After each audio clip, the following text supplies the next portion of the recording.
Sunday night, you open your banking app. You make a promise to yourself. This month, you're not overspending.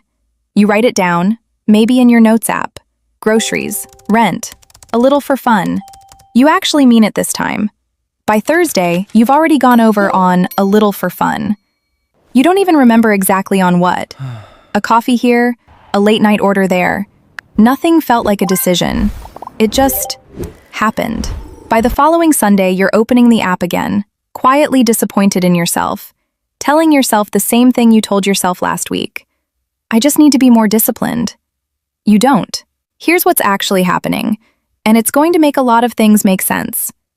There's a part of your brain that decides whether spending money feels painful or feels like nothing at all.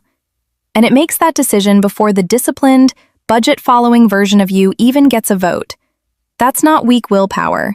That's a mechanism running quietly underneath every single purchase you make. And by the end of this video, you'll know exactly how to work with it instead of constantly losing to it. Think about the last time you paid for something in actual cash.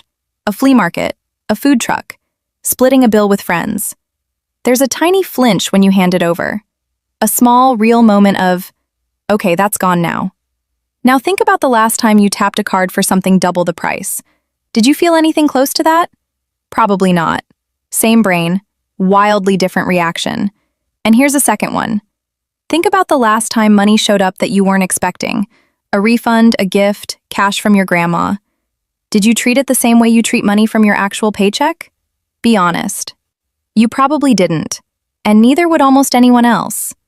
There are two separate reasons for that, and once you see both of them, you'll start noticing them in real time, every single week.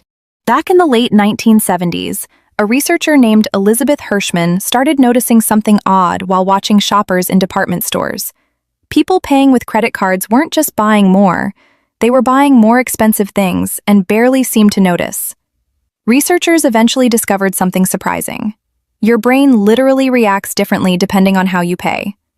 When you hand over physical cash, there's a region in your brain responsible for detecting loss that activates, the same region that responds to actual physical discomfort. Your brain registers it as a real loss. When you tap a card or click Buy Online, that same region barely responds at all, which means your brain processes handing over a $20 bill as more painful than tapping a card for $60. Less money, more pain. Your brain isn't running the math, it's running a feeling. Here's where it gets weird. Researchers studied actual grocery baskets. Same stores, same people, different payment methods. The carts paid for with credit cards consistently had more impulsive items in them than carts paid for in cash. People weren't choosing differently because of price. They were choosing differently because one payment method made the loss feel real, and the other made it feel like almost nothing. The pain didn't disappear, it just stopped being attached to the purchase, which means the version of you that wrote down groceries, rent, a little for fun, on Sunday night never even gets the signal that money is leaving on Thursday. And here's the part that's going to make you look at your phone a little differently. This isn't something your bank accidentally stumbled into. Tap to pay. Saved card details so you never type a number again. One-click checkout. Buy now, pay later, which quietly turns one $200 decision into four invisible $50 ones spread across a month. Every single one of those features exists to do one thing: shrink the moment of discomfort you'd normally feel right before spending, down to as close to zero as possible. Not to help you stick to your Sunday night promise, to make sure you don't notice you're breaking it. The friction that used to slow you down wasn't an inconvenience someone eventually fixed. It was a break, and it was removed on purpose. Jake is 24. He tried something simple for 1 month, switched to cash for anything that wasn't a fixed bill. No tracking app, no new budget, nothing else changed. His non-essential spending dropped by roughly 18%, just from feeling the money leave his hand again. Now, here's the part almost nobody talks about. And honestly, it's the stranger of the two. Imagine your grandma sends you $150 tomorrow. Be honest with yourself. Would you spend it differently than $150 from your actual paycheck? Most people would. And it's not random. Your brain is quietly running two completely separate folders. Money you earned through regular work goes in one folder and gets protected. Money that arrived unexpectedly, a gift, a refund, a bonus, goes in another folder. And that folder has completely different rules. This is called mental accounting, first studied by economist Richard Thaler. Research consistently shows people spend unexpected money faster and more carelessly than earned income, even when it's sitting in the exact same bank account. Same account, same balance. Two completely different sets of spending rules, written by a story your brain tells itself about where the money came from. This is why a $150 birthday gift can vanish in a weekend, while $150 saved slowly out of your paycheck feels like it takes real effort to part with. And this is usually the real reason extra money breaks a budget that was otherwise working fine. Not the categories, not the limits. The money that arrived without a job and got spent before your budget even knew it existed. What happens when these two tricks work at the same time? Your unexpected $150 lands in your account. Your brain puts it in the "doesn't really count" folder. You tap your card to spend it, removing the last remaining signal that money is actually leaving. 2 layers of protection, gone simultaneously. And your Sunday night budget never stood a chance. A 2025 Credit Karma and Qualtrics survey found 58% of Gen Z identify as emotional spenders. And notably, they spend to cope on good days just as often as bad ones. That's not a discipline problem. That's 2 mechanisms running quietly in the background of a brain that evolved to feel real pain from real physical loss, and almost nothing from a tap, a click, or an unexpected deposit.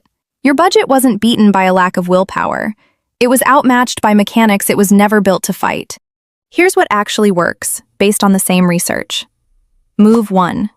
Bring the friction back, on purpose. Pick the 1 or 2 categories where you overspend the most. Takeout, online shopping, whatever it is for you, and pay for those in cash, or with a debit card that sends a notification the second money leaves. Not for everything, just the leak.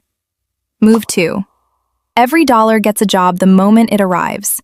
Paycheck, refund, gift, birthday money, give it a purpose immediately. Savings, debt, or a planned expense. The danger window isn't the money itself. It's the time it spends sitting in the "doesn't really count" folder before you decide what it's for. Move 3. The 24-hour rule for anything over $50 on a card. This recreates the time gap that cash naturally builds in. If you still want it tomorrow, buy it tomorrow. Most impulse purchases lose their pull within 24 hours because the moment of emotion that created the urge has already passed. Emma is 23.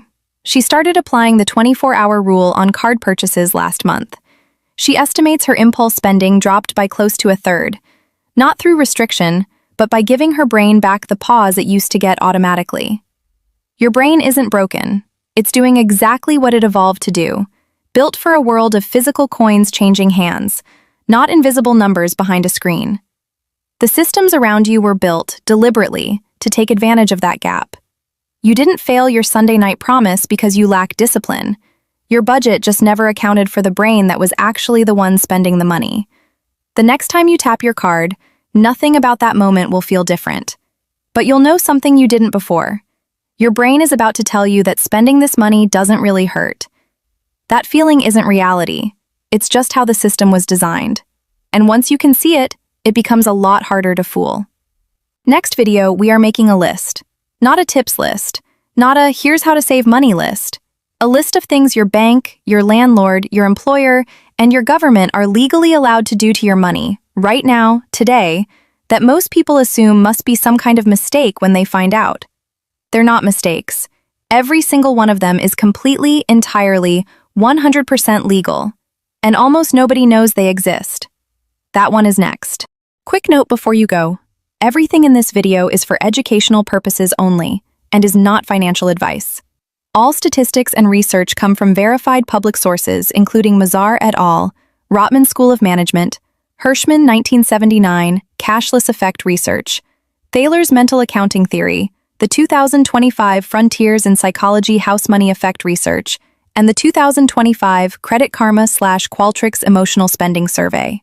Characters and scenarios in this video are composite illustrations based on widely documented financial experiences. For advice specific to your own situation, please speak to a qualified financial advisor.